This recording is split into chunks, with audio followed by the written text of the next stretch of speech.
Wrestling and tragedy are no strangers to one another. Some of the industry's biggest stars have met unfortunate ends, often at premature ages, asking questions about the lifestyles of our favourite sports entertainers. Some tragedies, on the other hand, slip from memory, whether because they happened long ago, befell somebody not considered a top star, or because in some cases the circumstances surrounding their demise remain murky. Now, before we begin, I would just like to issue a word of warning that the following video deals with themes that some viewers may find distressing, and I advise anybody who is likely to be negatively affected by this to view with caution. With that said, I'm Adam Pacitti from Cultaholic Wrestling, and these are 10 forgotten pro wrestling tragedies. Join us.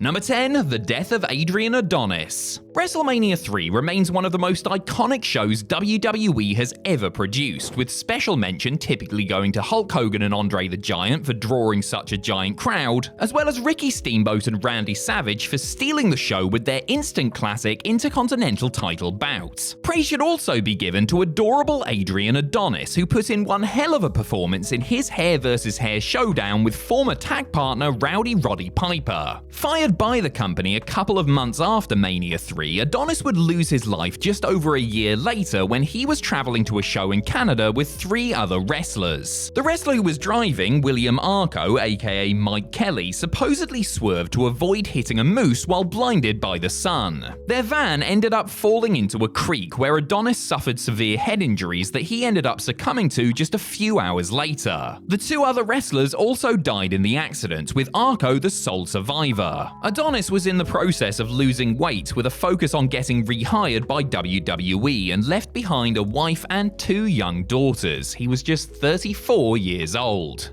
Number 9. The death of Joey Marella. Exactly 6 years after the death of Adonis, another key player in WrestleMania 3 passed away. Joey Marella didn't wrestle on the card, but he was the man in the middle for the main event. Not only that, but he was officiating it at the request of Andre the Giant himself. Joey Marella was the son of Robert Marella, aka Gorilla Monsoon, and worked his way up the ranks to become one of Vince McMahon's most trusted referees. Often assigned major main event matches, Marella was driving back from a television taping in Ocean City, Maryland on July 4th, 1994, where incidentally he had reffed that night's main event, Bret Hart vs. Owen Hart. Traveling with Bruno Lauer, aka Harvey Whippleman, Marella fell asleep at the wheel at around 3 a.m. and crashed the vehicle into a guardrail at the southern end of the Jersey Turnpike. Lauer was wearing his seatbelt and escaped with minor injuries, but Marella wasn't buckled up and was thrown from the car and killed instantly. He was 31 years old. In a spooky bit of foreshadowing, Marella had been involved in another Independence Day auto accident years earlier, escaping with just an injured spleen on that occasion.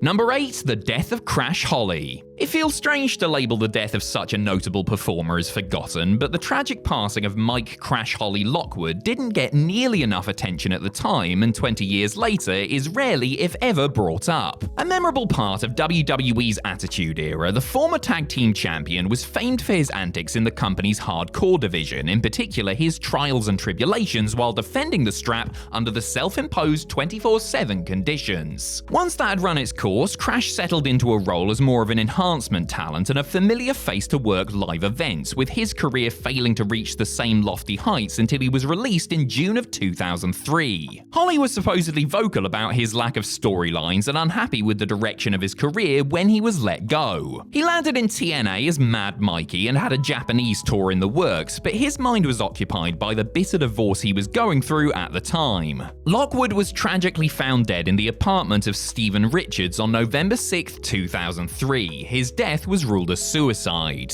Truly a bitterly sad end for somebody who brought fans so much joy.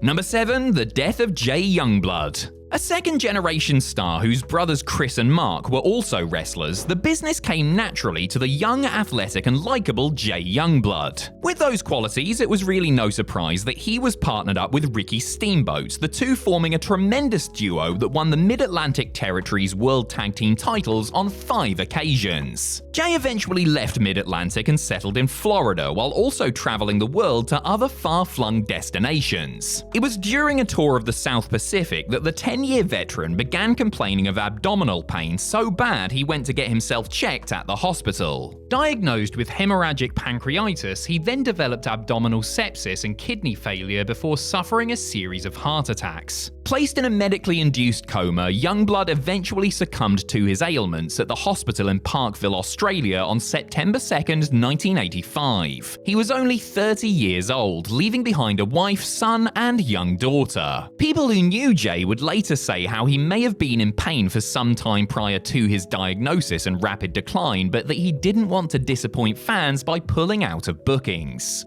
Number 6. The death of Brady Boon. Remembered as a journeyman preliminary wrestler, Brady Boon nonetheless had a strong in-ring career that saw him work for WWE, WCW, and All Japan Pro Wrestling. A high flyer who utilized moves not regularly seen in the 80s and early 90s, the former gymnast may not have won many matches, but he did inspire future stars, including Rob Van Dam, who cites Boon as one of his primary influences. He was generally regarded as a solid worker and was well liked backstage, but Boon was shorter and lighter than most in the era. The man perhaps best known as the Masked Battle Cat retired from the Ring Wars in 1997, after which he secured a gig as a referee with WCW. Following a WCW television taping in Palmetto, Florida on December 15, 1998, Boon was killed in a car accident. He had fallen asleep at the wheel while driving to pick up a pizza, and his Dodge camper van had fallen off an elevated section of the interstate and landed on the road below. A private individual and committed family man who was said to devote a lot of time to charity, Boon was 40 years old. Number 5. The death of Jerry Blackwell. Despite being 5 foot 9 inches tall and clocking in at close to 450 pounds at his heaviest, Jerry Blackwell was surprisingly agile and fast on his feet. This size, speed, and unexpected athleticism made the one-time World's Strongest Man entrant an attraction, particularly in Vern Gagne's AWA promotion during the 1980s, where he became a top babyface following the departure of Hulk Hogan. Regarded as one of, if not the best super heavyweights of the era, Crusher Blackwell pretty much left the business in 1988 and began suffering from a series of health issues related to his ballooning weight. Diabetes, gangrene, and gout led to him being bedridden for much of the year prior to his death. Blackwell was also involved in a series of automobile accidents after retiring from the squared circle, which some speculated were attempts to end his own life. His last crash did ultimately lead to his death. After being involved in a wreck in December of 1994, Blackwell passed away on January 22, 1995 due to complications from pneumonia. He was 45 years old.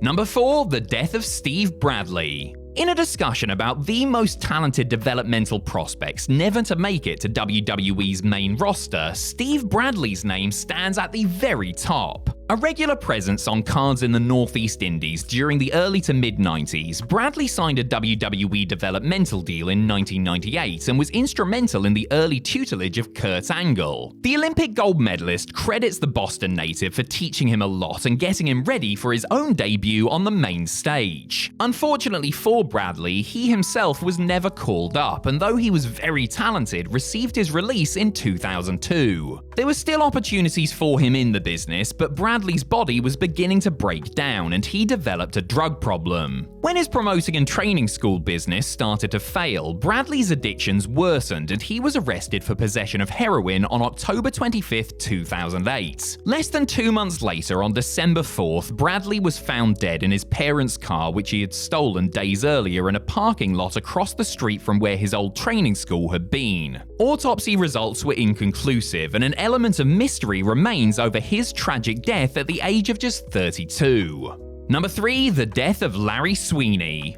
One of the great what-could-have-beens in wrestling history, Larry Sweeney had all the tools and talent to become one of the greatest managers in the industry. A serious heat magnet with a character and style all his own, Sweet and Sour spoke with machine gun-like speed and had a confidence and charisma not often found on the independent scene. After years working for various indies such as Chikara, Sweeney came to prominence as a member of the Ring of Honor roster in the late 2000s. Behind the bravado, however, Larry was battling depression as well as bipolar disorder, and things began to tailspin in 2009 when he suffered what he described as a mental breakdown SmackDown, which cost him his job with ROH and caused him to essentially go off the grid, breaking contact with his closest friends. Things got worse in 2011 when he was charged with DUI after falling asleep in his car while drinking. This, coupled with financial issues, is what many believe led to him taking his own life at age 30 by hanging himself from the turnbuckle of the ring at a wrestling school in Lake Charles, Louisiana on April 11, 2011. Number 2. The death of Russ H. Had fate not intervened, Charlie Haas would have made his main roster WWE debut alongside his younger brother Russ, not Shelton Benjamin. WWE officials were high on the Haas brothers, believing that the amateur standouts from Oklahoma could potentially be a modern-day version of Jack and Jerry Briscoe. Their trajectory was halted when Russ suffered a heart attack on September 24, 2001, while driving back from a television taping where he had just wrestled a young John the Prototype Cena just hours prior. Doctors discovered a blocked artery as well as potassium levels that were way off, which were blamed on the Seton Hall University graduate's erratic eating habits. Russ was keen to recover and get back into the ring and showed up at a Heartland Wrestling Association house show on December 14th to check in with the rest of the crew and give them an update. The next morning, however, his wife discovered him dead on their couch, having suffered another massive heart attack. He was 27 years old. Charlie, who arrived at his brother's house to pick him up for the HWA Christmas party when he saw the ambulance, dedicated his career to Russ, writing his name on his wrist tape for every one of his matches.